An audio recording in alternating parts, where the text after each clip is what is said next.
दोस्तों, हमने वीडियो के पार्ट 1 में देखा था कि किस तरह पृथ्वीराज और संयोजिता के बीच प्रेम शुरू हो जाता है। अब हम पार्ट 2 में आगे की कहानी सुनाएंगे। तो आगे पृथ्वीराज और संयोजिता के बारे में जयचंद को पता चल ही जाता है और तुरंत जयचंद संयोजिता का स्वयंवर रख देता है। संयोजिता का स्वयंवर रखा जाता है और राजा जयचंद के द्वारा महल के बाहर पृथ्वीराज चौहान का पुतला खड़ा किया जाता है और ये बात पृथ्वीराज चौहान तक हवा की रफ्तार से पहुंच जाती है। और फिर क्या था, अब तो बात इज्जत पे आ चुकी थी। निकलते पृथ्वीराज चौहान एकदम फिल्मी स्टाइल में और उधर संयोजिता भी अपनी वरमाला पृथ्वीराज के पुतले के गले में डालकर उन्हें अपना वर मान लेती है। अब पृथ्वीराज मंडप में पहुंच चुके थे। देखो, यहाँ पे सीन एकदम फिल्मी चल रहा है और जैसे ही पृथ्वीराज की एंट्री होती है, संयोजिता भी दौड़ते हुए आती है और पृथ्वीराज के पीछे बैठ जाती है घोड़े पे। सारे राजा ये देखकर एकदम दंग रह जाते हैं। जैसे भी कोई उठता, दूसरा कहता, बेटा बैठ जाओ वरना ये जो सर है ना, यही निकाला जाएगा तुम्हारे धड़ से। बेटा जिंदा रहोगे ना तो कई स्वयंवर देखे जाएंगे। वो दिल्ली के शासक है पृथ्वीराज चौहान, कोई मामूली चीज नहीं। इसलिए ना ज्यादा हीरो बनने की कोशिश ना करे। चुपचाप से जो मिल रहा वो खा लो और निकल लो चुपचाप से यहाँ से। ये सब होने के बाद में जयचंद को बहुत ही गुस्सा आता है और जयचंद पृथ्वीराज को अच्छा सबक सिखाने की सोचता है। इन सब चीजों की वजह से जयचंद ने अब मोहम्मद घुरी से हाथ मिला लिया था। वर्ष था 1191। मोहम्मद घुरी और पृथ्वीराज चौहान तराइन में एक दूसरे के आमने सामने थे, लेकिन पृथ्वीराज की धनुर्विद्या और साहस ने मोहम्मद घुरी को पराजित कर दिया था। मोहम्मद घुरी यहाँ पे भी बुरी तरह पिट जाता है और फिर से वही फंडा अपनाने लगता है। पृथ्वीराज चौहान को माफी मांगता है और पृथ्वीराज भी बड़ा दिल करके मोहम्मद घुरी को माफ कर देता है। मोहम्मद घुरी वापस आता है। एक साल तक मोहम्मद घुरी कुछ भी नहीं करता, चुपचाप से बैठा रहता है। मोहम्मद घुरी वापस से दिमाग लगाना शुरू कर देता है कि पृथ्वीराज चौहान को कैसे जीता जाए। वो अपने इंटेलिजेंस के आदमी एक्टिवेट कर देता है। कुछ लोग पृथ्वीराज चौहान के दरबार में भी घुस जाते हैं और यही कारण होता है कि 1192 तराइन का दूसरा युद्ध होता है। तब मोहम्मद घुरी जीत जाता है और पृथ्वीराज चौहान को बंदी करके अपने साथ लेके जाता है। तराइन के दूसरे युद्ध में पृथ्वीराज हार तो जाते हैं, लेकिन यहाँ से पृथ्वीराज के बारे में तो अलग अलग कहानियां बताई जाती है। उसमें से एक जो कि पृथ्वीराज रासों में लिखित है, जिसको लिखा था चांद बरदाई ने।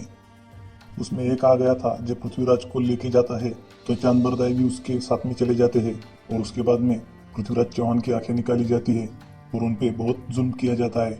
जब चांद बरदाई और मोहम्मद घुरी आमने सामने आ जाते हैं तो मोहम्मद घुरी चंदवरदाई से कहने लगता है कि देख तेरे राजा की हमने क्या हालत कर दी। और चंदवरदाई मोहम्मद घुरी से कहता है, चाहे जो भी हो हमारा राजा तो हमारा राजा है। मोहम्मद घुरी भी हंसते हुए कहने लगता है, अच्छा ऐसा क्या है तेरे राजा में। तब चंदवरदाई भी कहते हैं कि बेटा ये ऐसे बांध चला सकते हैं कि जो सिर्फ इतिहास में एक बार ही चलाया गया था और उसका नाम है शब्द भेदी बांध। ये सुन के मोहम्मद घुरी कहने लगता है, तो फिर ठीक है, कला में दिखाओ।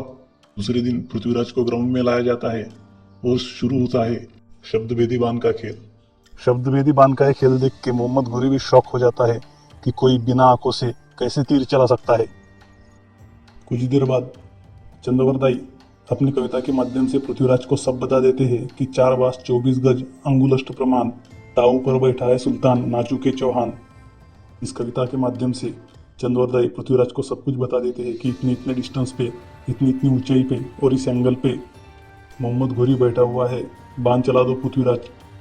ये सुन के पृथ्वीराज भी बराबर निशाना ले लेते हैं और हवा को चीरता हुआ बाण सीधा मोहम्मद घुरी के सर में घुस जाता है। और जैसे ही बाण मोहम्मद घुरी के गले में घुस जाता है, मोहम्मद घुरी खत्म हो जाता है। लेकिन पृथ्वीराज रासो इसमें लिखित इस घटना को कई इतिहासकार प्रमाणित नहीं मानते और कई इतिहासकारों का कहना यह भी है कि अगर पृथ्वीराज ने यहाँ पे ही मोहम्मद घुरी को मार दिया था तो 1194 में मोहम्मद घुरी और राजा जयचंद के बीच में युद्ध कैसे हुआ, जो कि कई हद तक सही भी है। वही हमें पृथ्वीराज के बारे में दूसरी कहानी ये पता चलती है, पृथ्वीराज ने तराइन के दूसरे युद्ध में एक घोड़े पर भागने की कोशिश की थी तो उन्हें सिरसा नाम की जगह पे पकड़ लिया और बाद में मोहम्मद घुरी ने उन्हें मार डाला। तराइन के दूसरे युद्ध के बाद में 1194 में मोहम्मद घुरी और राजा जयचंद के बीच में एक युद्ध होता है जो कि चंदावर के नाम से जाना जाता है। और इस युद्ध का नेतृत्व कर रहा था कुतुबुद्दीन ऐबक, जिसका तीर जयचंद को लग के जयचंद मर जाता है। ये कुतुबुद्दीन ऐबक तराइन के दूसरे युद्ध में भी था। आगे चल के यही कुतुबुद्दीन ऐबक इतिहास को एक अलग मोड़ देगा। मोहम्मद घुरी भी भारत को लूटता है, लेकिन अब साल आता है 1206। 1206 में मोहम्मद घोरी और खोखरों के बीच में एक युद्ध होता है, जिसमें एक खोखर मोहम्मद घोरी की छाती में सुरा घोंप के उसकी हत्या कर देता है। तो इस तरह मोहम्मद घोरी का भी अंत हो जाता है। यह कहानी आपको कैसी लगी, ये जरूर कमेंट करें।